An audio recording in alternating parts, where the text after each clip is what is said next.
தயவு பாகம் 5 நான் வந்த வரலாறு எனது இயற்கை தனி அனுபவ வாழ்க்கை.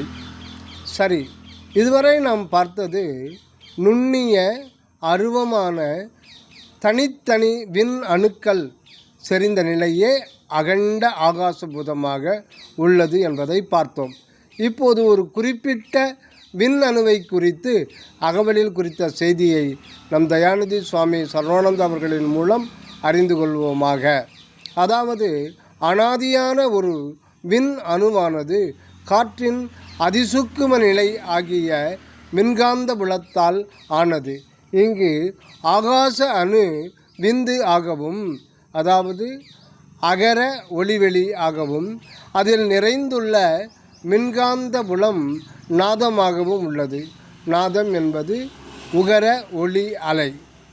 இதைத்தான் ஸ்ரீமத் அருணகிரிநாத பெருமான் நாதவிந்து கலாதி நமோ நம என்றும், மேலும் ஒரு பாடலில் ஆன தனி மந்திர ரூபநிலை கொண்டது ஆடுமயில் என்பது அறியேனே. ஆன தனி மந்திர ரூபநிலை என்பது ஓங்காரத்து உள்ளொளி அல்லது ஓமய திருவுரு.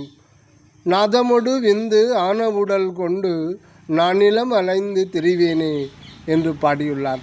நம் அல்லல் பெருமானும் வானத்தின் மீது மயிலாடக் கண்டேன் அக்கச்சி மயில் குயில் ஆச்சுதடி என்று பாடுகின்றார். மயில் ஆடும் குயில் கூவும் என்பது நம் தமிழக பழமொழி.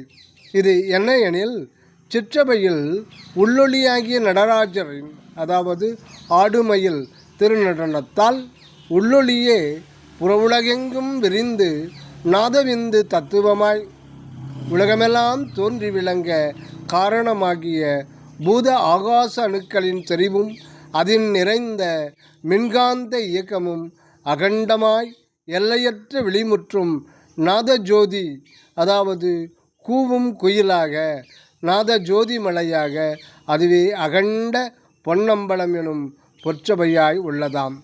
தொடரும் பதிவு 6 தயவு.